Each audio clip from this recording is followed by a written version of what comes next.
Hey Don, you made this?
They hate when you elevate, elevate, elevate.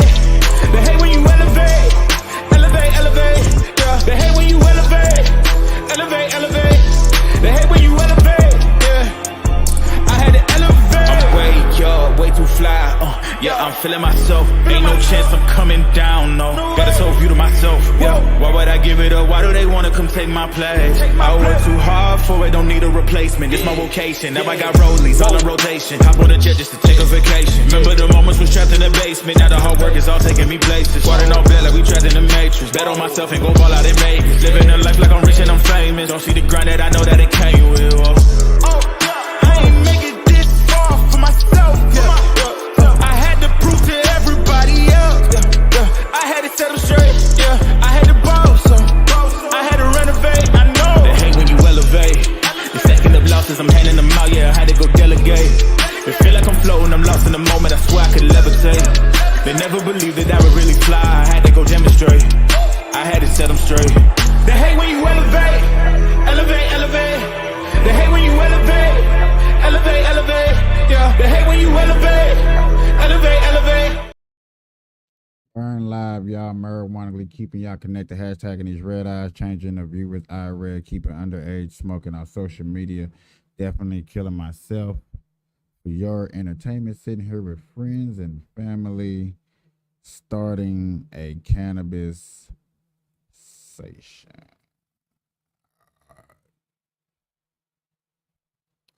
What's up, y'all?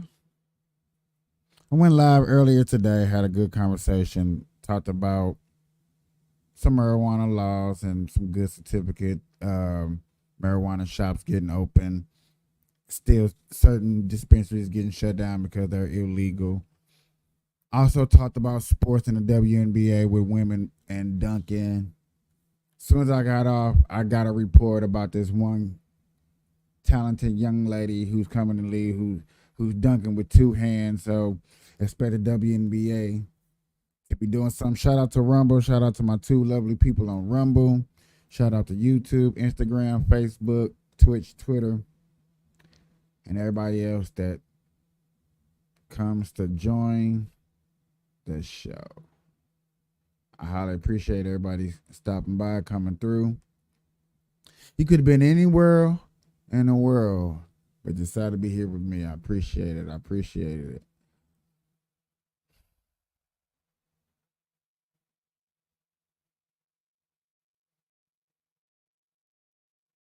I guess I'm gonna have to pick up y'all part two of me covering Candace Owens, of them going out to Janet Jackson. Candace Owens has actually been deep diving into Kamala's history and her past and her parents and who they are. Is she really black or white? I had a good discussion with a lady earlier today, was telling her about how I am American. I believe in America. I really don't believe in the color racism. But when you do have this conversation with people,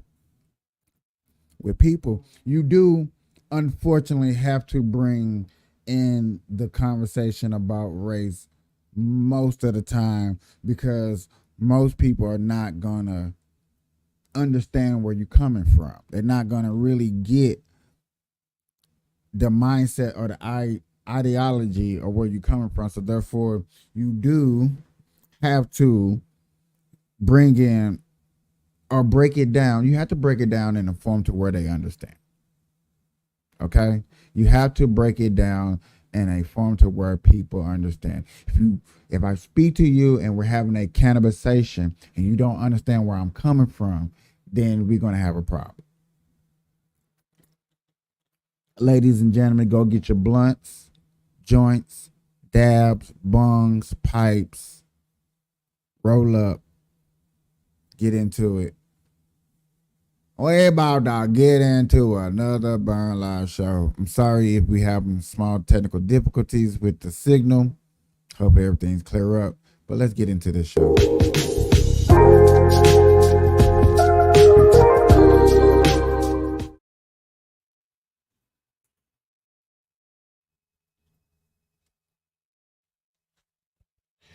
So,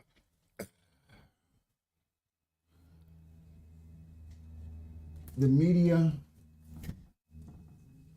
media has tackled Janet Jackson for asking a simple question during a simple interview about somebody's heritage and where they come from. Now, from my understanding, your heritage is the country that you represent and where you come from. And a lot of people that watches us or pay attention to what's going on don't really care about your race. A lot of people care about where you from. Makes sense. Where you from, what your attribute, what are you about, what are the reasonings for you to come in here. That's what people look at. So Janet Jackson went on British as she was burying one of her brothers and had this conversation about Kamala. You know, these media outlets, when they come asking you about, oh, are you watching? Are you into this? Are you doing this? And then you get to tell them, no, I'm not really into.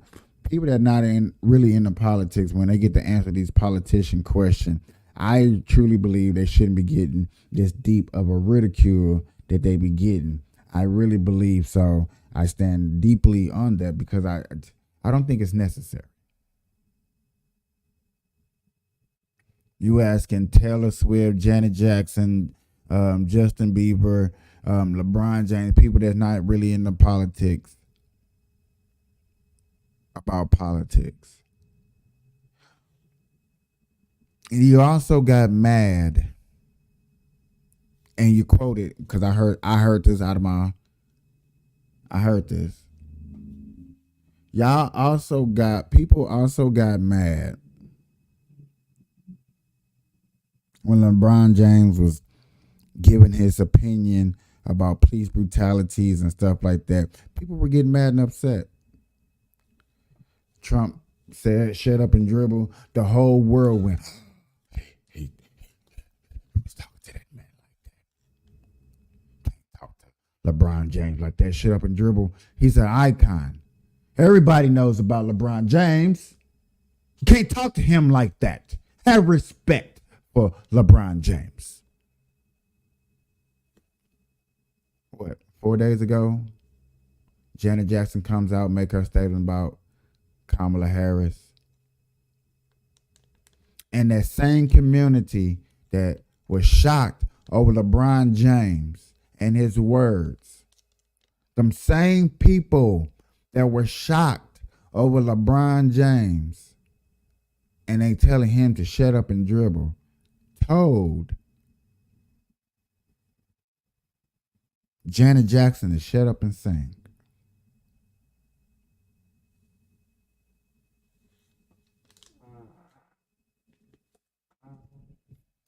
Now, I know this is a marijuana channel. Y'all be like, man, what this got to do with anything? We're going to get into some marijuana stories in a little bit.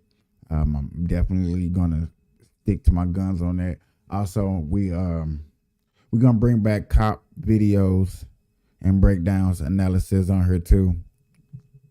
We're really going to be getting deep into those after the election. Cop brutalities and stuff like that. Okay? So that's what they told Janet Jackson. Shut up and sing. Y'all lit a fuse. Y'all lit a fuse under somebody when y'all said that.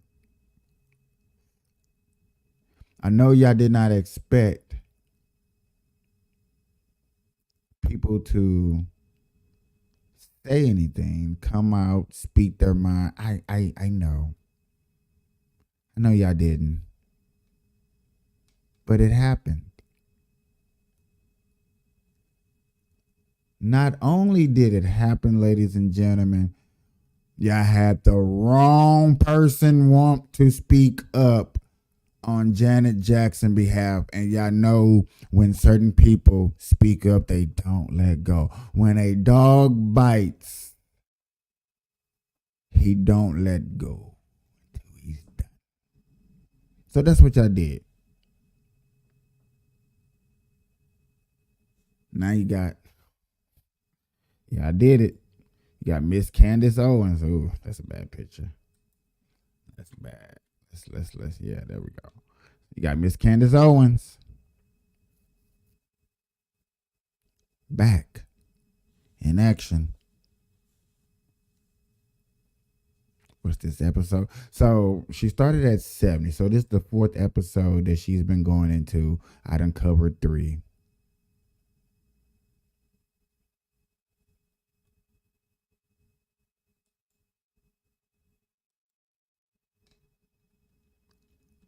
I didn't cover 3. I'm just checking something out, y'all.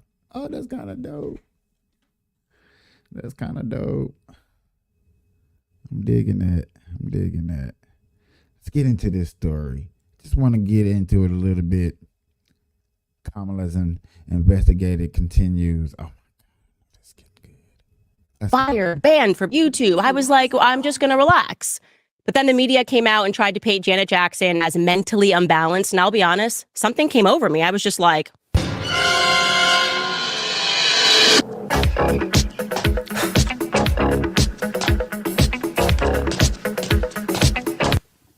And so here we are. Welcome back to Candace.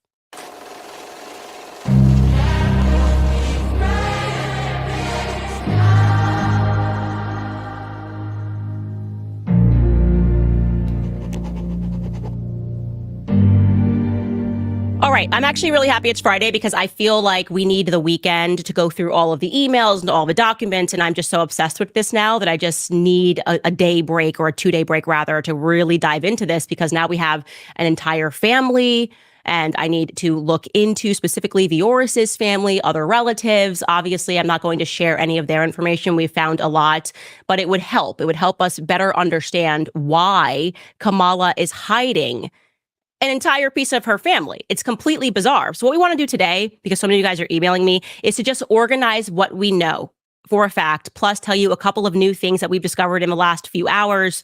And then if you want to send me more stuff, just make sure it's one of the things, or it's pertaining to one of the things that we have a question mark on. So first, we're going to just go through a timeline of the relevant people. Let's start with Beryl Magdalene Christie. So we're going to actually give you guys this timeline so you can look through it. Anything that is italicized means that it's still a question mark. We're still wondering whether or not this document could be Beryl or could be somebody else, and we're awaiting a confirmation. What we know for a fact is that Beryl was born in 1917. We know this because we have the birth certificate, and Iris's name, which is Beryl's mother, is listed as Iris Finnegan on the birth certificate.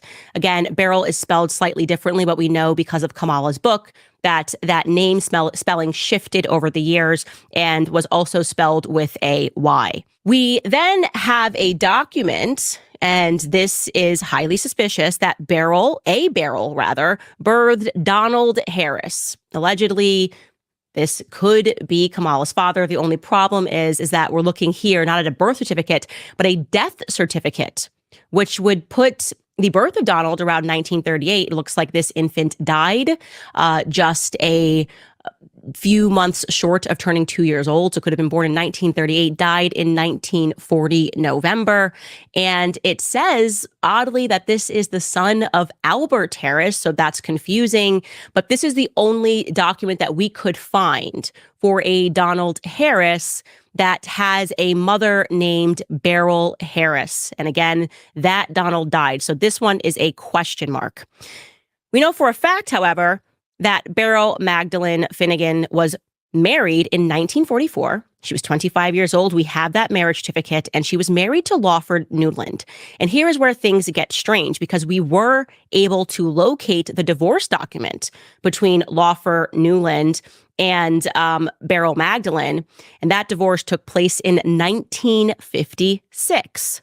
Okay, so they were married. That would mean if Donald Harris, J. Harris, was in fact born, Kamala's father was in fact born in 1938, and they didn't divorce until 1956, and he grew up with Beryl, as he signifies in his book, My Mother, Miss Beryl, or in his Jamaican paper that he wrote about his ancestral roots, that would mean throughout the majority of his young life, from the time he was 6 till the time he was 18, his mother, Miss Beryl, was married to Lawford Newland, and yet he declines to mention Lawford Newland at all.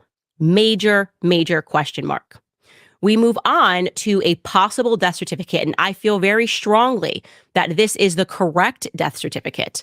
1960 for a Beryl Christie Finnegan. We are learning here that she died of fibroids, and as we know, if this is a woman who suffered with birth, this could make sense. The story could make sense that she died a couple of years after she got divorced.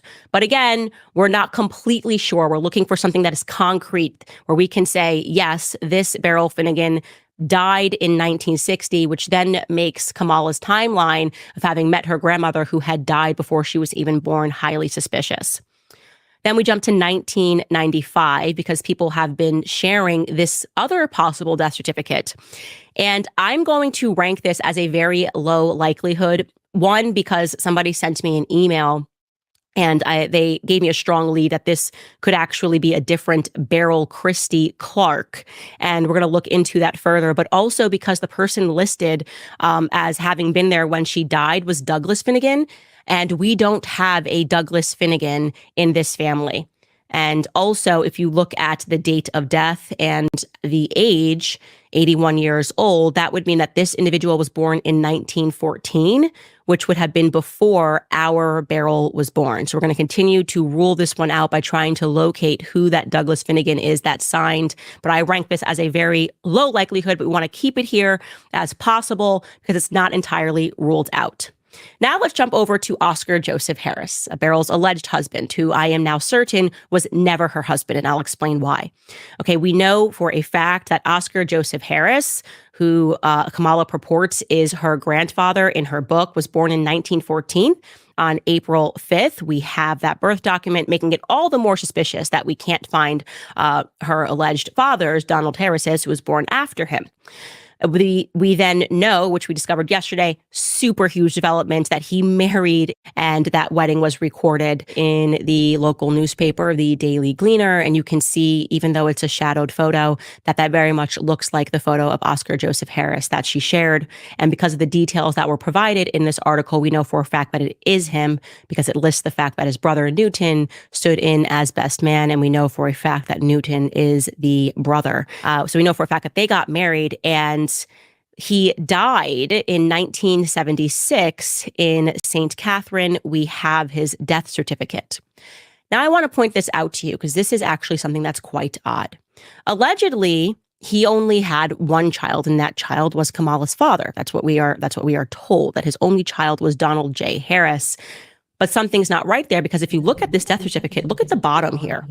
You see that the person that is the informant letting them know that he died is Christopher Harris. And when you look under, it asks, what is your qualification? Essentially, what is your qualification to inform? And it's his son.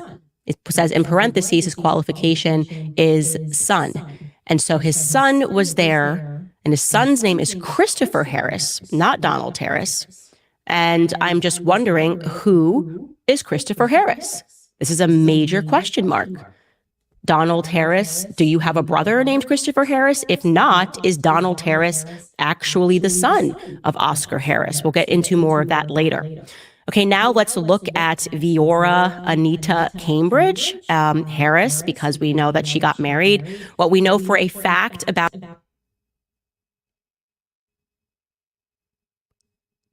This is what happens when you pick on people because of their thoughts. This is what happens when you pick on people because of their thoughts and their opinions. I crack jokes. Yes, I do. I crack jokes. I may exaggerate a little bit, but I don't attack a person in character of who you are, so stuff like this don't come back to haunt me. So somebody don't go all the way out their way to make sure they destroy you and who you are and what you stand for.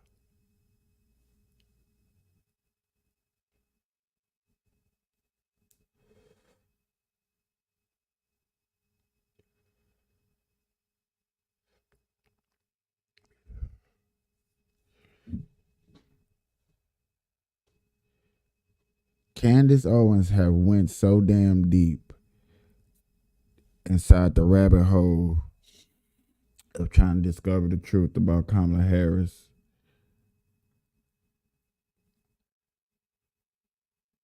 I know Kamala is making phone calls. Anything that she forgot. When you know somebody's coming after you, you're making phone calls. You're making phone calls. You're calling whoever you need to call. You're making those phone calls. Hey, cover this up. Hey, cover that up. Hey, cover this up. Hey, cover that up. Yeah, you're doing that. You're doing that. You're doing that. You cannot tell me you are not doing that. Yes, you are. Because somebody's out there is on my case.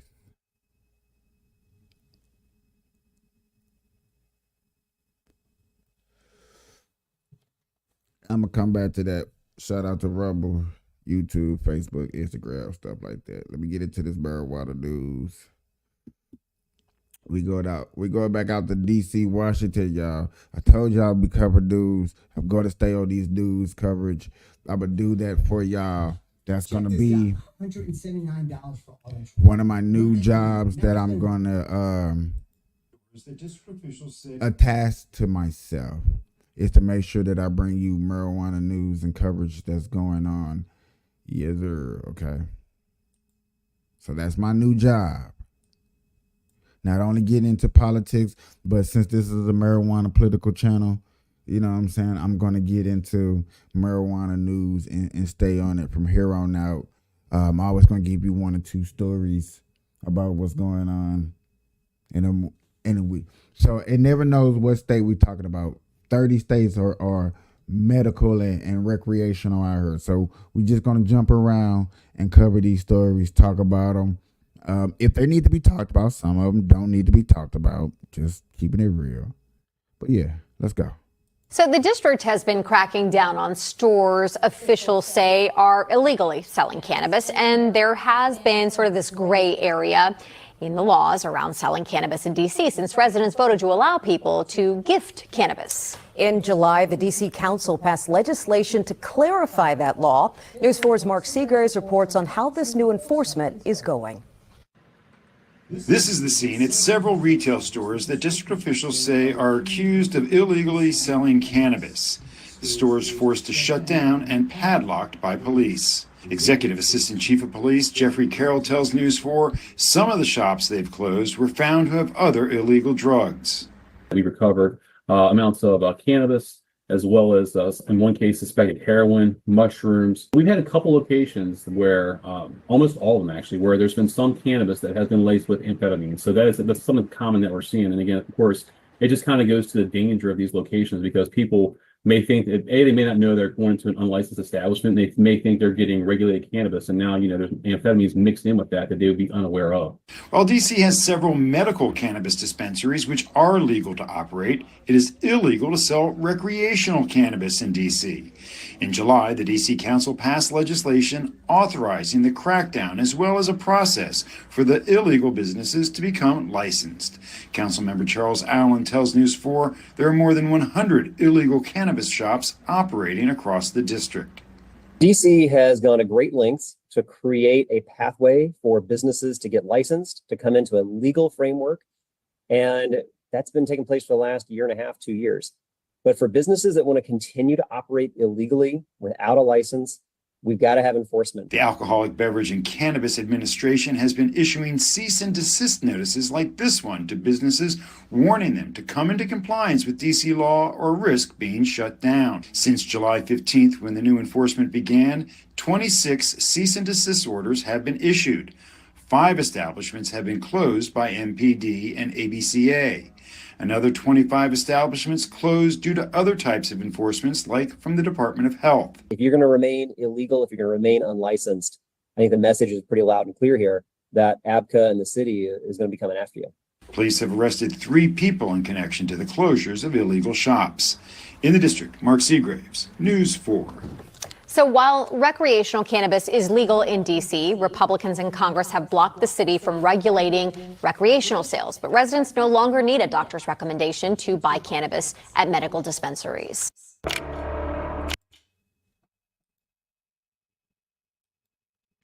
How many shops y'all think are gonna get tore down and messed up before they start really cracking down? Like, they barely cracking down before the simple fact, don't nobody want to be police officer. Y'all getting away with this because right now don't nobody want to be police officers.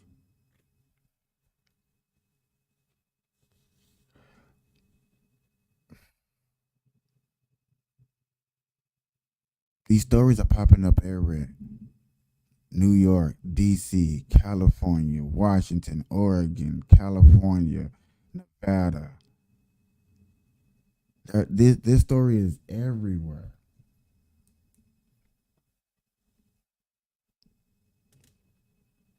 cartels, Chinese shops. Everybody is really setting up shops in these spots, and y'all, we're not doing nothing about it.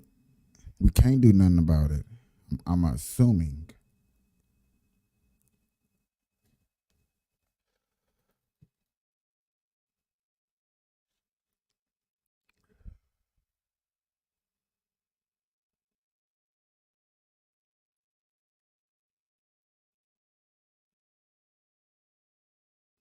How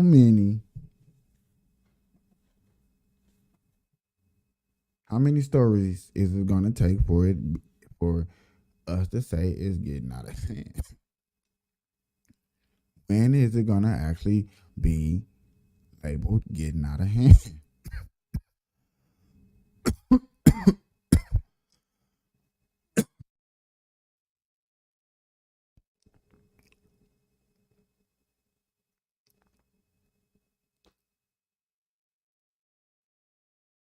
Come on now.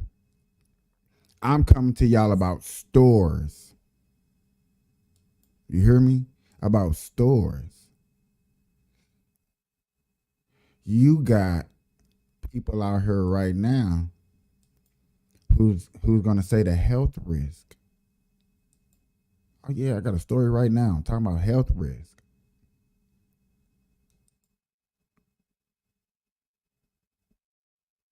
20 years medical? 20 years, you know what I'm saying, the prohibition been lifted. And they fighting back already.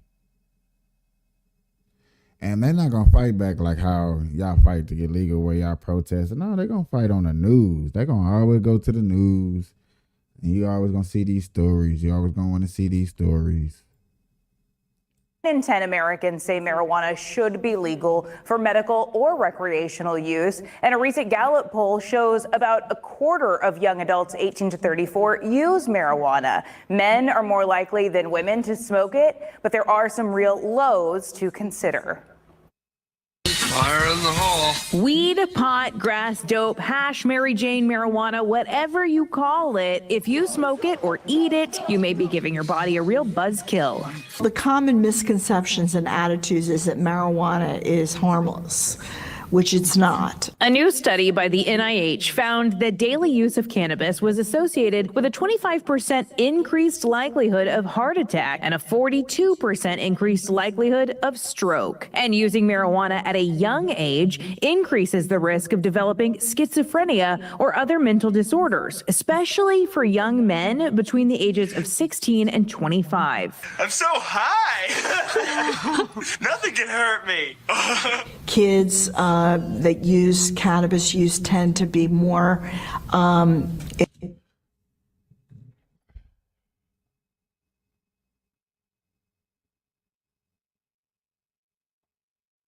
You see how harmful this video looks?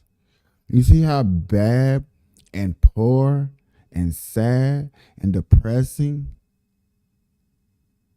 Like, we're not smart, intelligent, like we don't accomplish things and we don't establish things. We're not having businesses out here. Do y'all see this? That's what I be talking about. This is why I want to start a Pacific Marijuana podcast and talk about intelligent things. Get silly sometimes, but really show the intelligent side of we can cover the important topics that go on and be a marijuana group. Now, I do need y'all help out there for this. This video right here alone, to me, is explaining like, oh, okay, potheads look bad. Like, that's how bad they really still trying to make you look. You only taking it just to relax and control and to get through your day.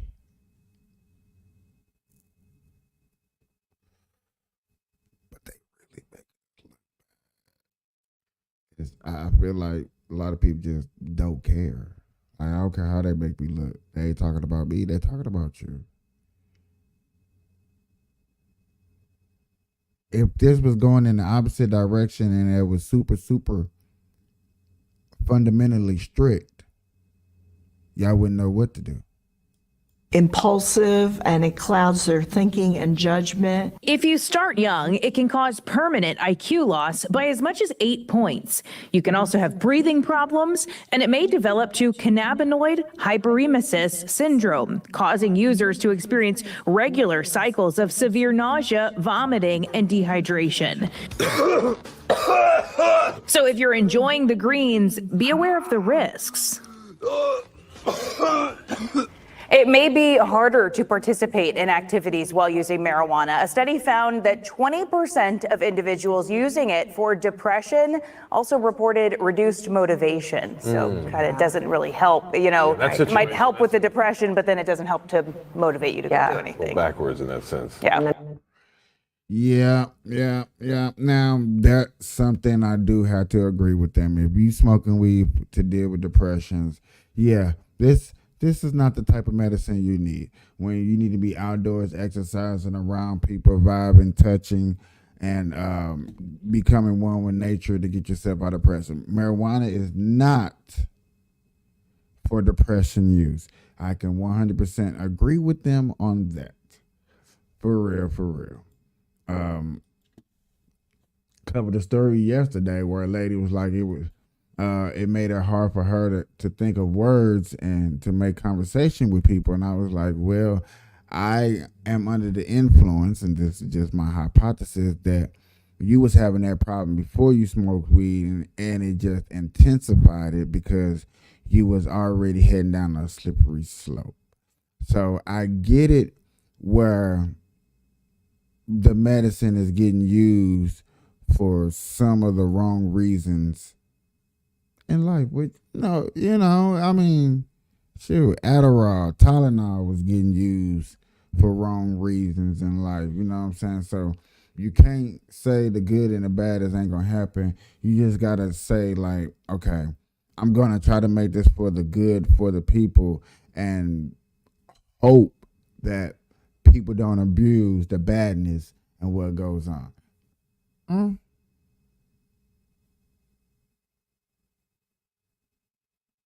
All right, y'all.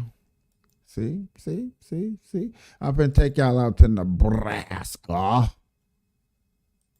Take y'all out to Nebraska for another story about a judge who's dismissing parts of law. So, I'm gonna take y'all out there real quick and get it set up.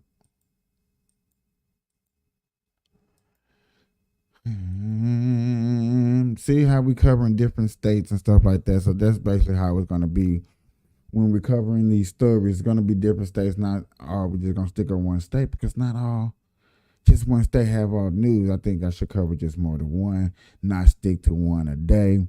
Kind of really jump around, give y'all different commodities of stuff. And a Lancaster County District Court judge dismisses part of the lawsuit filed against the medical marijuana petition efforts. KETV Newswatch 7's Waverly Monroe is on the live desk with more. Waverly?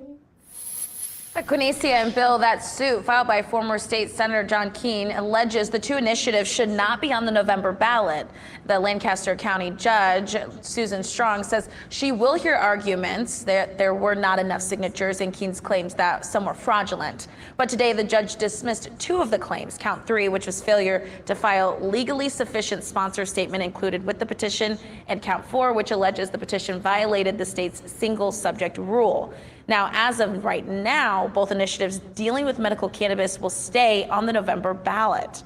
Nebraskans for medical marijuana just sent us a statement saying they're confident that election officials correctly and accurately validated the petition signatures, and they met all legal requirements to appear on the ballot. Back to you. Waverly, thank you.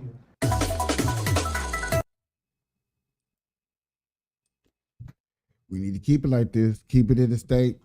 That if you did like that and you're out there in Nebraska and you're watching, hey, you know what you need to do. You know what you need to do. Different states, different problems. But what was strange to me and what was told to me is that the fact that a lot of y'all don't really get to hear a lot of these news that come on. So that's why I try to upload them. Maybe not all of them, but I do try to upload majority of these rules and laws and stuff that are going on, so y'all do get a idea of what's going on and stuff like that.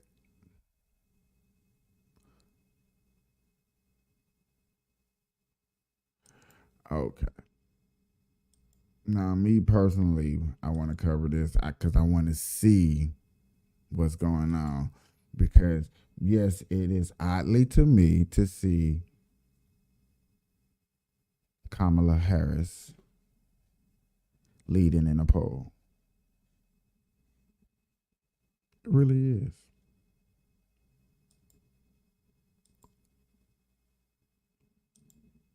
Nebraska's 2nd congressional district, that's the blue dot. The one game-changing electoral vote that could be key to Vice President Kamala Harris's road to 270 if there's a 269 to 269 tie. Harris currently leads Trump by 11 percentage points in that blue dot. Here now, panel political experts. Karen, how important is the blue dot really? In that blue dot. This is it's going to be a little interesting. That okay, no. That's sad that y'all had to find the most smallest area of a key state that she's winning in and says Harris lead Trump's in key Nebraska district. Is that really a story? It just really, I just really wanted to hear, and it just dawned on me. It's like, is this really a story that y'all finding this small little dot in Nebraska where she's whooping Trump's ass? Like there ain't a couple of other small little dots where she's whooping.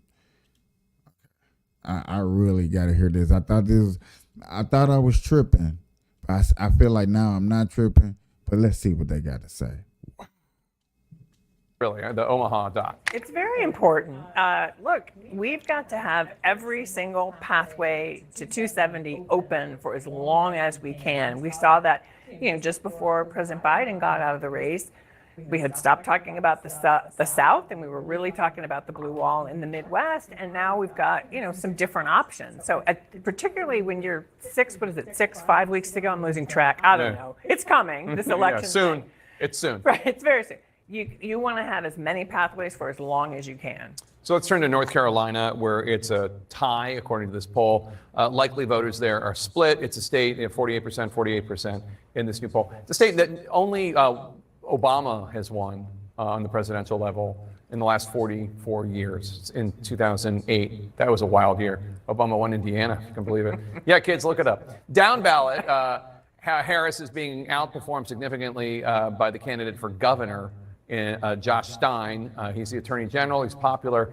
He also has the privilege of running against the Lieutenant Governor, Mark Robinson, by 17 points. You might remember a week and a day ago when Lieutenant Governor Robinson, it turned out, according to CNN reporting, had posted some unusual claims on a porn site several years ago.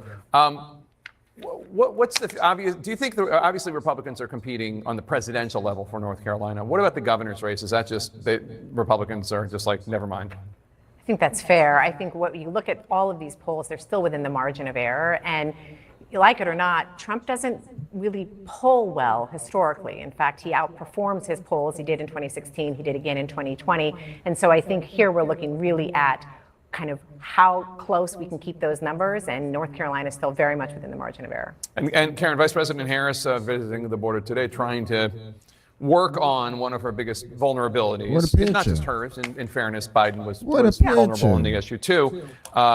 Their trust to handle immigration among North Carolina likely voters, 49% trust Trump, 38% trust Kamala Harris. It's an 11-point gap. That is significant, and it is a big issue for a lot of voters. Do you think this one trip to the border and this announcement of tough immigration policies that are kind of new to her, at least in the last 5 or 6 years, Well, it will do anything? but let's remember, we've been focused on the Biden-Harris record during the last 4 years. What a lot of people don't know about is her record as Attorney General of the state of California. She led a bipartisan delegation to Mexico to strategize on which she later prosecuted transnational gangs, guns, human trafficking, drug.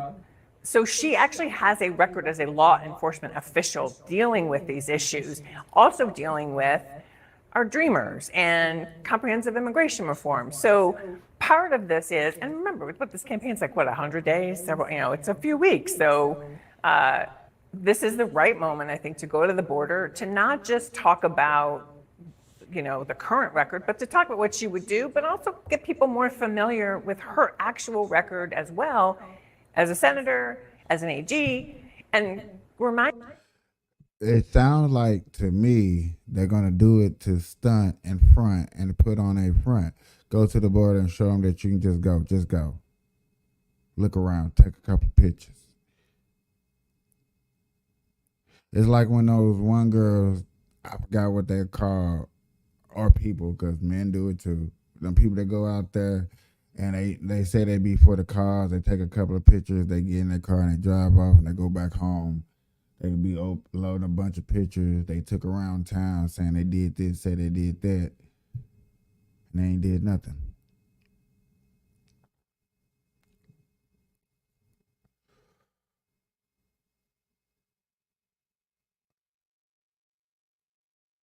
This issue that we have is a real issue.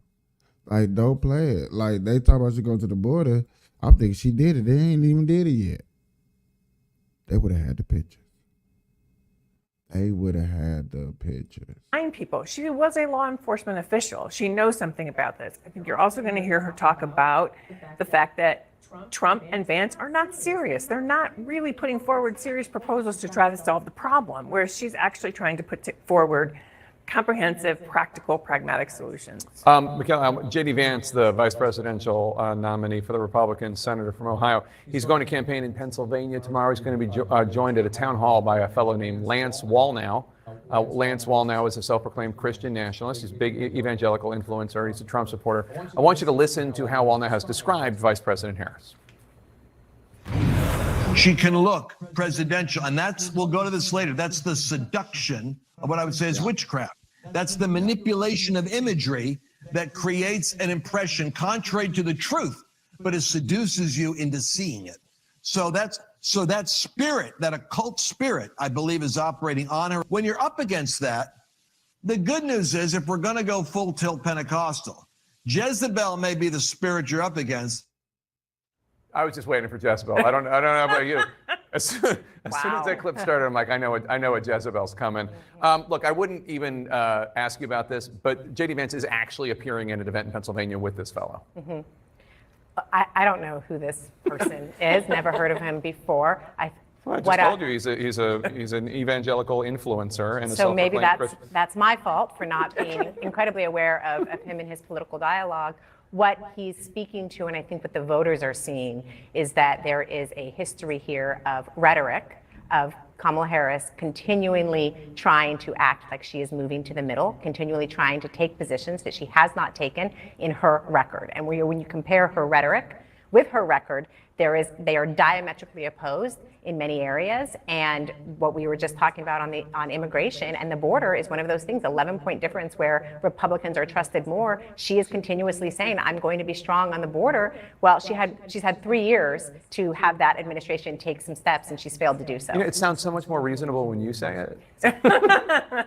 Than when you invoke Jezebel and witchcraft. Yeah, and anytime you're invoking witchcraft, I think you're in trouble. Unless you're Sinatra and you're singing the song Witchcraft. Okay. One last thing, a new message is obtained by the Washington Post. J.D. Vance was quite critical of Trump's first term. He wrote in February of 2020, quote, Trump has just so thoroughly failed to deliver on his economic populism, accepting a disjointed China policy.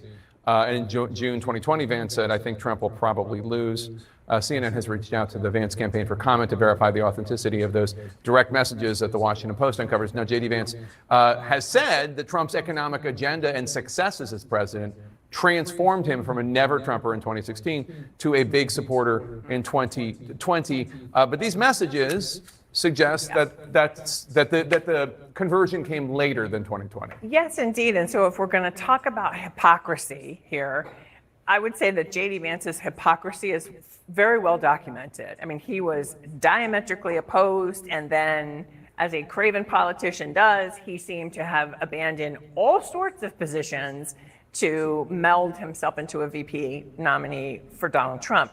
Boy, they arguments suck. No, I'm just saying, we got two candidates. You got 4 years of what they have done. We know what they have been doing. We have seen what both of them doing. Trump has been out here campaigning his ass off every day, rallying, talking to people, understanding more about the economy, what he can and cannot do. I think it's very hard to do a job and then say you're going to do it, and then, you know what I'm saying, you got to delegate. That's what it is. When you get in here and you got to delegate, it's going to be A-okay. But I love it. I can't wait till he get in office, make us some money. I'm going for the gusto. Going for the gusto, baby. I'm playing.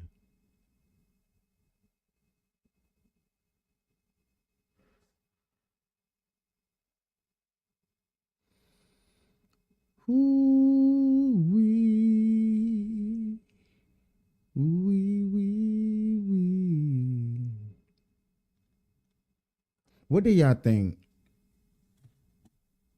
about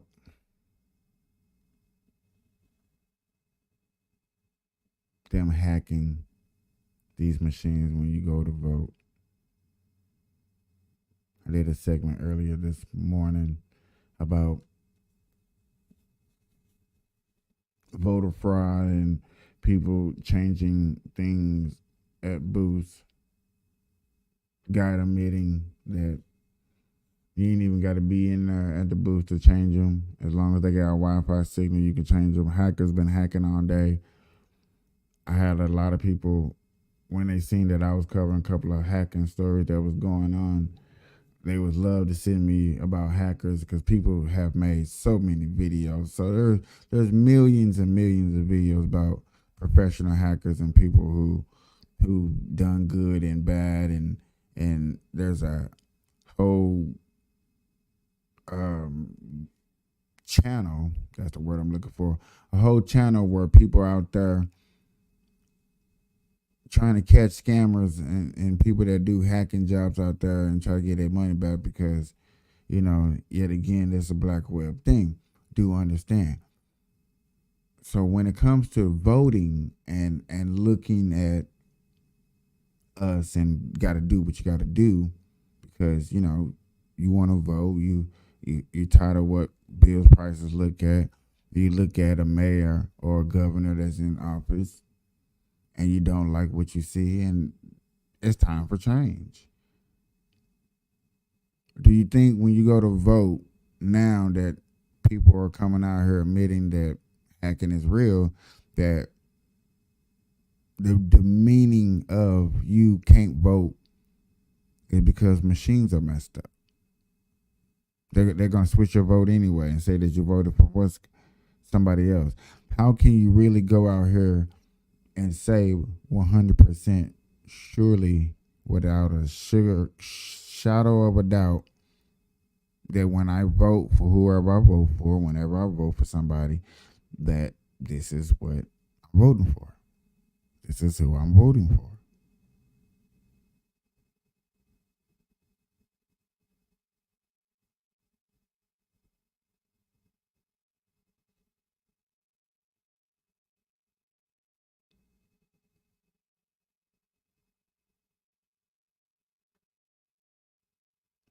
When you go to the dispensary and you buy your weed, you tell the weed man what type of weed you're looking for. Do y'all really do that now, or is that played out? You know how you used to man, I'm looking for an upper, I'm looking for a downer, I'm looking for relaxing, I'm looking to stay focused. I want whatever you're looking for. I want the loudest smelling. I want the whatever. Or do you go there and just look for the most weirdest names, highest THC levels? What's highest THC level? Let's give me that. I don't care what it is. Give it here. Give it to me. Same way you go and buy weed at a dispensary should be the way that we think about voting. Should be the way we look at who's making the laws and making it more better for me to put money in my pocket.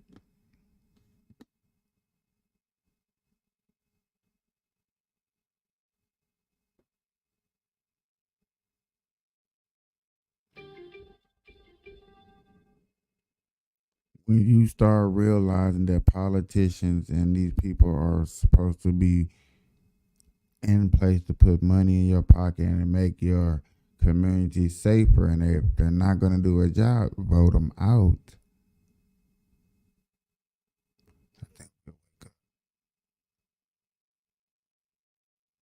I know you're going to have people that's going to think differently than you. I'm not expecting everybody to think the same. I don't expect nobody to think the same. I expect people to have their own ideas, their own opinions, and how they look at stuff.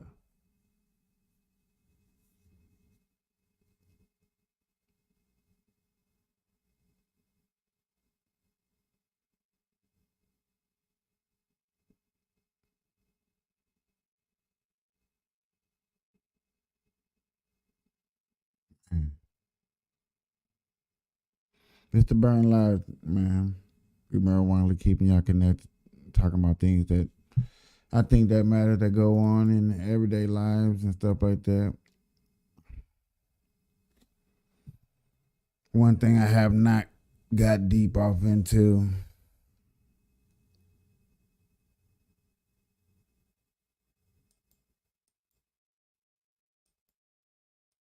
is the old Diddy case. Talk too much about it. The reason why I really haven't talked about it for real. Because for real, to be honest with y'all, it's nasty, period. It's just nasty, period.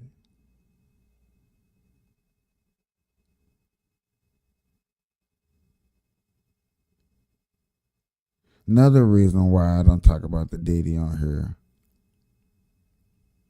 because I feel like people will be mad at me. Because I stroll on Facebook, Instagram, social media. Well, I'm gonna say it like this, because I'm not on all social media. When I stroll on Instagram and I stroll on Facebook, I do see a lot of jokes about the situation.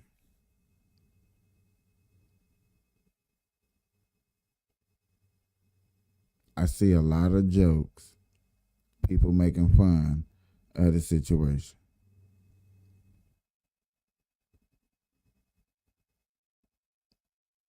That I feel like, okay, so it's funny. Are we laughing because we couldn't do nothing about it? Is it laughing because y'all don't think it's serious? You know, I personally don't know how to take it.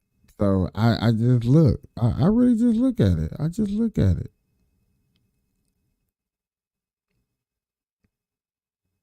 P. Diddy sex trafficking and transportation and all this stuff that he been doing and abusing people, caught on camera, whooping a lady in the hallway, paying people hush money.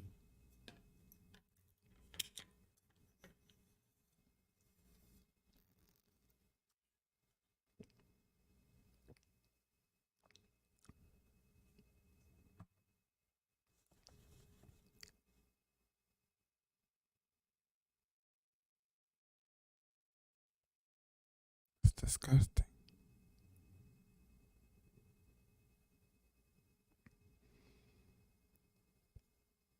I look at it like he's not the only one. He's not the only one.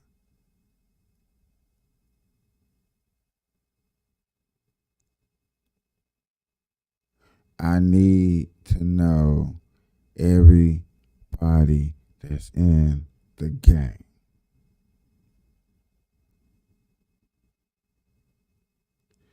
I need to know everybody that's in the game.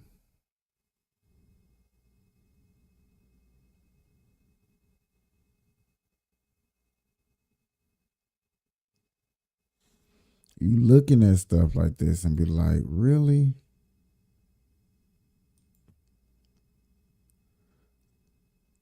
Like, how can you have this? I mean, who was having this conversation? How can you have this conversation? And you and I all together can only think and look at it one type of way.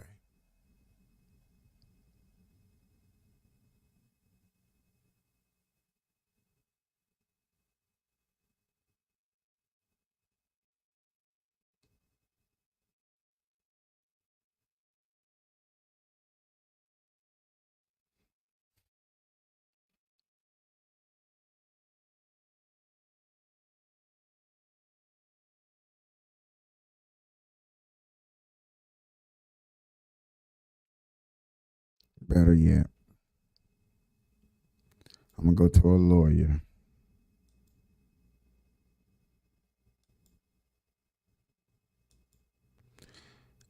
Because this is the only way I think is the best way for us to break it down, is to actually go to the lawyers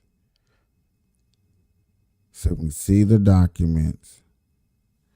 So when y'all see me have discussions with people on here, they were like, oh yeah, Michael, he covered it.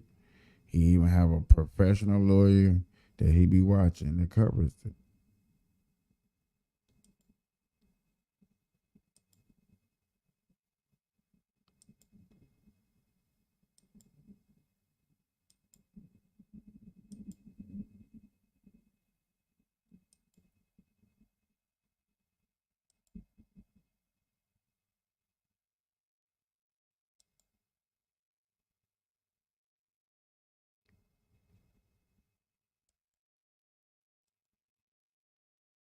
Other things, freak offs. Now you can be a freak and it's not illegal, but you can't force people to do shit. And this is what I'm getting at. When you have a lot of money and you have no accountability and you want to do whatever the fuck you want to do whenever the fuck you want to do it, I think you can go a little bonkers. You ain't been calling me and hanging out the way we used to hang out. I mean, he's complaining to a teenager that you don't really want to hang out with me. Okay, but he didn't do this. Just so you know, he didn't do this. He did not do this. He doesn't have. Oh my God.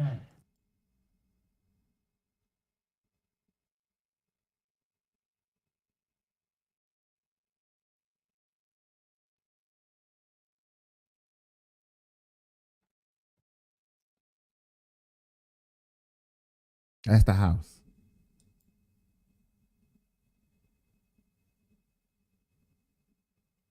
This is how we kicking off the second half. This is Diddy's house. This is how we kicking off the second half.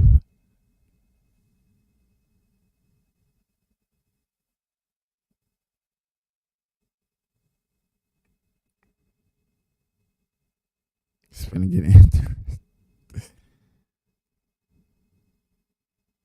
This is why I didn't want to get into this 'Cause you know how deep I go.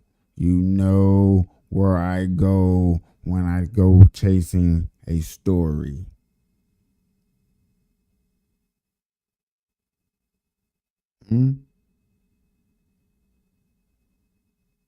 This is inside Diddy's house.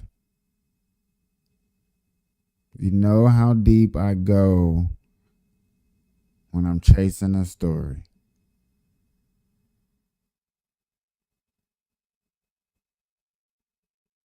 You know, the algorithm is finna start messing up now.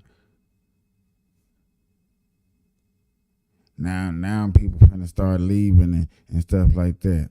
I see. I'm leaving this up here because I want people to see. And what I mean, like, if this is him, if this is him, he's not the only one. He is not the only one.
Are y'all ready for more?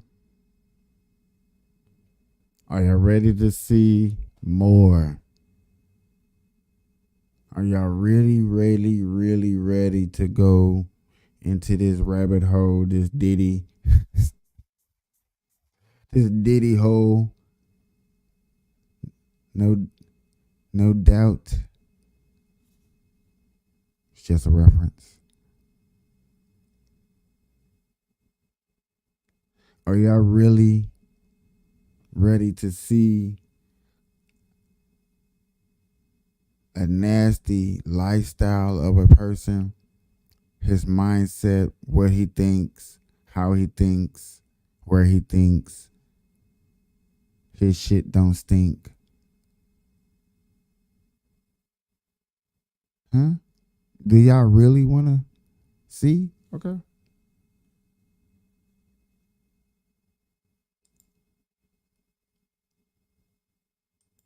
Look at all that baby oil. He didn't do this. He didn't have all these bottles of baby oil for nothing. And we'll fight every day until we don't have to fight anymore. That means when he's out of money. He's not afraid of the charges. There's nothing that the government... Okay, that's just dumb. He's not afraid of the charges? Wouldn't you be afraid of the charges? Where are you? You're in fucking Rikers Island. You goddamn well better be afraid. They just executed 2 search warrants. They've got obliterated serial numbers on firearms. They've got videos and baby oil. You know, what he needs is somebody to tell him what the truth is. You are f***ed. You are absolutely f***ed. You're going to prison for the good portion of the rest of your life. I guarantee you, they've offered immunity to the people around him so that they testify. And separate from the freak-offs, Combs, among other things, hit, kicked, threw objects at, and dragged victims at times by their hair. And you keep in mind, these victims are going to come in and testify. Combs and the victims typically received IV fluids to recover from the physical exertion and drug use. I don't want to fuck him anymore. Too bad. You're going to fuck him some more. They also got 1,000 bottles of baby oil. They got terabytes and terabytes of videos. Remember I was telling you they got all those electronics? Anybody know what a terabyte is? Do you know what a terabyte is? You know how many gigabytes it takes to come to a terabyte, 1 terabyte, 2 terabytes? You know when you get a terabyte, go ask your little kid what a terabyte. Like, oh, that you got me a terabyte of space for my game. Watch they get super happy. So we got a bunch of terabytes upon videos of this.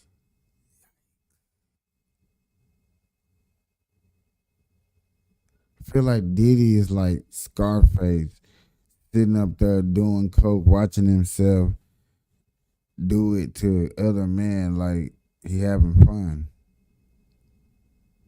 But I want to go down this rabbit hole because I heard people like, man, you ain't did the Diddy. You ain't talked about Diddy and man, all this sauce out here on Diddy. I really just want to go here when he go to court.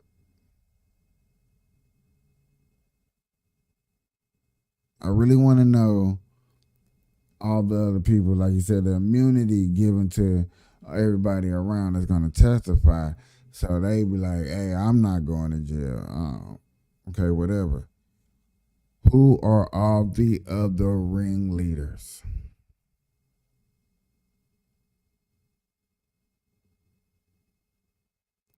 Who is all the other ringleaders?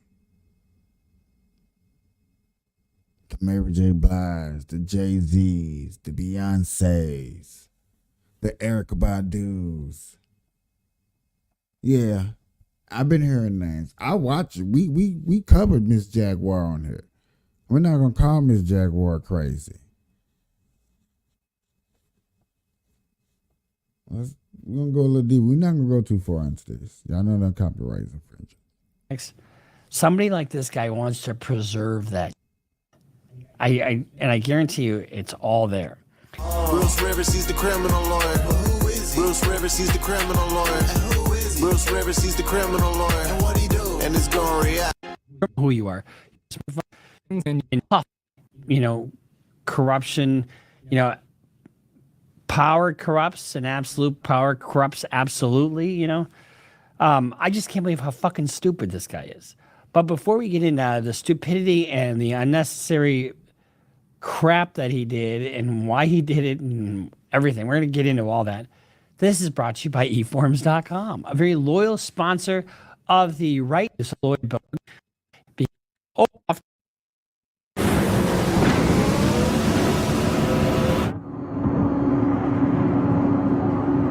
Daddy, he is charged with racketeering, sex trafficking, and transportation to engage in prostitution. So in other words, flying prostitutes out to, and male or female. So here's the thing. He is looking at a bunch of time. First, what he did was he had his initial appearance. That was last week. I think it was last Tuesday or something like that. And when you have your initial appearance, the government makes a motion to detain. And in this case, there's a presumption that he's detained while the case is pending. What does that mean? It means you're not entitled to bail. What did I say? Doesn't that seem, he hasn't been convicted of anything. No, you're not entitled to bail.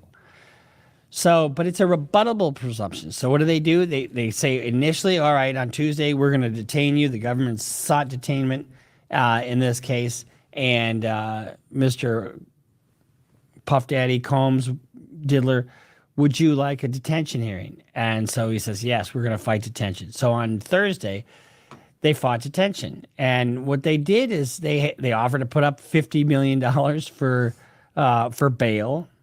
I mean, who the fuck does that? Nobody. They offered to have a 24-hour security guard, at his expense, monitor his whereabouts with an ankle bracelet and cameras and basically have him on home detention. And they put up some other various. Remember we did this with NBA YoungBoy, and he was able to get out. Did he? I don't know if they found drugs in his hotel, but they found weapons at his house. They found, and he was in New York because he knew he was about to get indicted. And what does the government do? The government doesn't tell you you're going to get indicted. The government says, we're going to arrest you as soon as we get you indicted. And everything's secret. It's under seal. And the reason they do that is twofold. One, they want to have the argument that, you're a risk of flight. And they had some arguments that and they also had witness intimidation issues with Combs. So they don't want him to go attack a witness. So they do everything under seal until he appears in court. The other thing is they want the argument to say that, we arrested him. He didn't turn himself in, blah, blah, blah, right? But what is he looking at? The statute that he's charged with, that he's been indicted on, he could be looking up to life. And if we look at, let's just look at some of this conduct. Means of the enterprise. It's a 13-page, 3-count indictment, but the conspiracy and what they're doing is just, they had this thing called freak-offs. Combs and other members and associates of the Combs Enterprise, and they're using the Combs Enterprise, for the racketeering statute, because it's saying, the way he acted with all these other people and doing what he did, they acted in concert with each other under the statute, and that comprises of an enterprise. To that end, it's an organization, governed by the racketeering statute. Combs and other members and associates of the Combs Enterprise wielded the power and prestige of Combs' role at the Combs business to intimidate, threaten, and lure female victims into Combs' orbit, often under the pretense of a romantic relationship. What does that sound like? The lover boy method. Combs then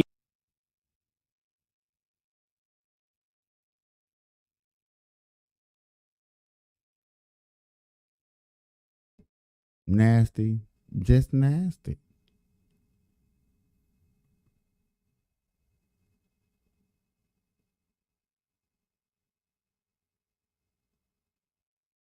I want to know the other people that are involved. He's definitely not by himself. Can't be.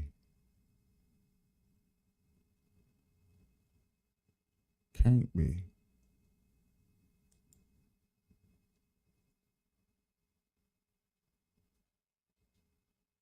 I think he by himself? No. Somebody groomed him. Somebody groomed. It's a bunch of people. Now, I guarantee there's a bunch of people out there scared. Afraid. Looking over their shoulder.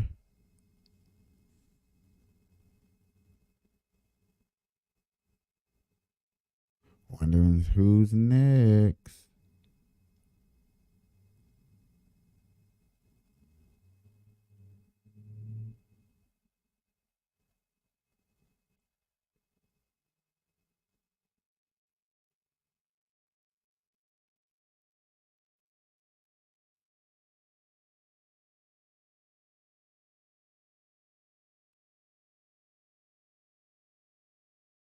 Then you got the mayor in New York, who tried to ask Joe Biden for some help, and now he's getting indicted.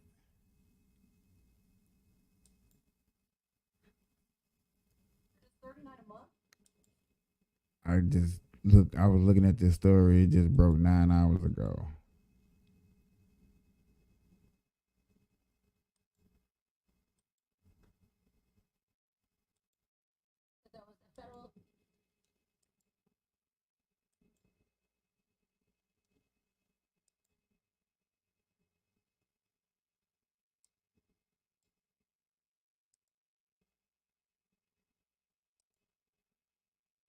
corruption charges just a short time ago.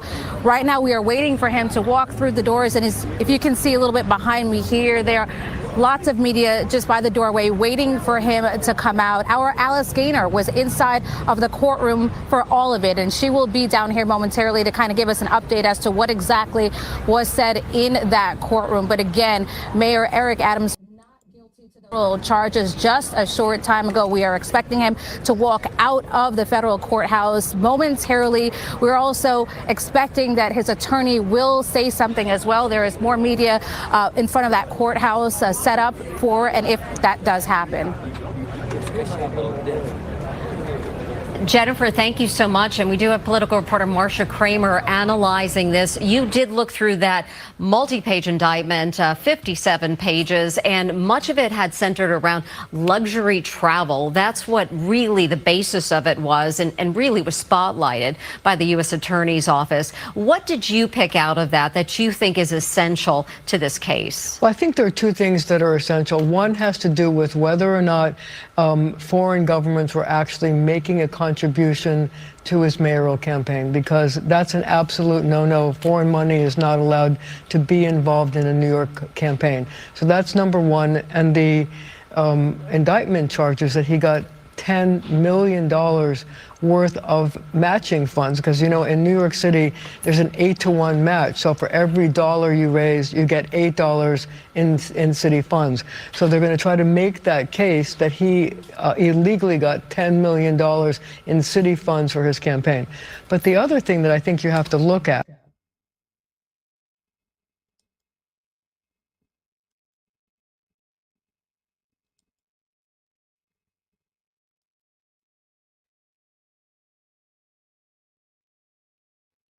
I'm tripping.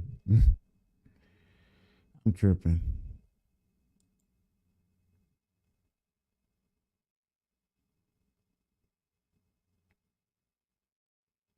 I might have to end the show. I'm going to come back a little later on. Yeah. Till next time. Burn Live. We out.